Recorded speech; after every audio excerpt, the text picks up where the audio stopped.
pemirsa yang diberkati Tuhan. Bertemu kembali dalam seri pelajaran Sekolah Sabat. Sebelum memulai pelajaran Sekolah Sabat, mari kita berdoa. Tuhan Allah yang bertata dalam kerajaan sorga, terima kasih Tuhan atas berkat-Mu sepanjang hari hingga pada saat ini. Tuhan, di sini kami akan belajar dari pelajaran Sekolah Sabat-Mu. Biarlah Tuhan apa yang kami pelajari, boleh kami renungkan dalam kehidupan kami sehari-hari. Berkati kami sepanjang hari ini Tuhan, mohon ampun atas semua dosa dan kesalahan yang sengaja maupun tidak sengaja. Dalam nama Yesus, amin. Pelajaran Sekolah Sabat hari Selasa, 11 April 2023, yang berjudul Kisah Kasih Karunia. Pekabaran 3 malaikat adalah cerita kasih karunia. Itu adalah kisah tentang kasih juru selamat yang tak terkira, sebuah kisah tentang Yesus yang sangat mengasihi kita. Sehingga dia lebih suka mengalami neraka itu sendiri daripada kehilangan salah satu dari kita. Adalah kisah tentang kasih yang tak terbatas, tak terduga, tak dapat dimengerti, kekal, tak terbatas tanpa akhir. Tuhan tidak pernah terkejut. Dia tidak tunduk pada perubahan angin pilihan umat manusia. Seperti yang telah kita lihat, rencananya untuk membebaskan kita dari wilayah kekuasaan dosa. Bukanlah renungan setelah dosa membesarkan kepalanya yang jelek.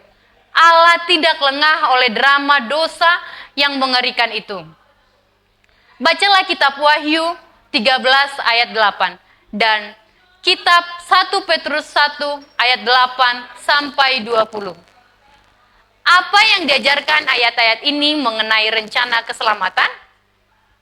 Dalam kitab Wahyu 13 ayat 8, dan semua orang yang diam di atas bumi akan menyembahnya, yaitu setiap orang yang namanya tidak tertulis sejak dunia dijadikan di dalam kitab kehidupan dari anak domba yang telah disembelih. Dalam kitab 1 Petrus 1 ayat 18 sampai 20. Ayat 18. Sebab kamu tahu bahwa kamu telah ditebus dari cara hidupmu yang sia-sia yang kamu warisi dari nenek moyangmu itu. Bukan dengan barang yang panah, bukan pula dengan perak dan emas. Ayat 19.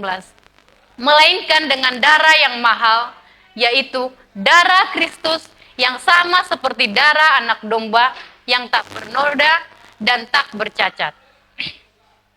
Ayat 20. Ia telah dipilih sebelum dunia dijadikan, tetapi karena kamu, ia baru menyatakan dirinya pada zaman akhir. Ungkapan Injil kekal dalam kitab Wahyu 14 ayat 6. Berbicara tentang masa lalu, masa kini, dan masa depan. Ketika Allah menciptakan umat manusia dengan kapasitas untuk membuat pilihan normal, Dia mengantisipasi bahwa mereka akan membuat pilihan yang salah. Begitu makhluk ciptaannya memiliki kemampuan untuk memilih, mereka memiliki kapasitas untuk memberontak melawan sifatnya yang pengasih. Satu-satunya cara untuk menghindari kenyataan ini adalah dengan menciptakan robot yang dikendalikan dan dimanipulasi oleh rencana kosmis ilahi. Kesetiaan yang dipaksakan bertentangan dengan sifat Tuhan yang sesungguhnya. Kasih membutuhkan pilihan, dan begitu makhluk diberi kuasa memilih, kemungkinan membuat pilihan yang salah ada. Oleh karena itu, rencana keselamatan sudah disusun dalam benak Allah sebelum pemberontakan orang tua pertama kita di Eden. Rencana penebusan kita bukanlah sebuah pikiran yang lahir belakangan, suatu rencana yang dirumuskan sesudah Adam berdosa.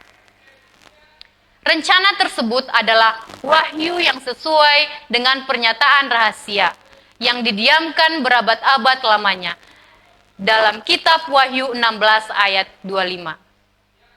Itu uraian asas-asas yang telah menjadi dasar singgasana Allah sejak zaman abadi.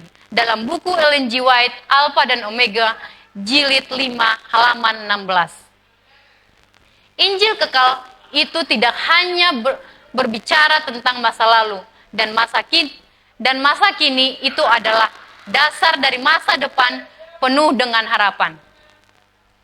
Itu berbicara tentang hidup kekal bersama-sama bersama Dia yang hatinya rindu untuk bersama kita selamanya. Bacalah kitab Efesus 1 ayat 4. Pikirkan apa arti dari sebelum dunia dijadikan, Anda telah dipilih untuk mendapatkan keselamatan di dalam mereka. Mengapa kebenaran ini sangat menggembirakan? Tuhan memberkati. Mari kita berdoa.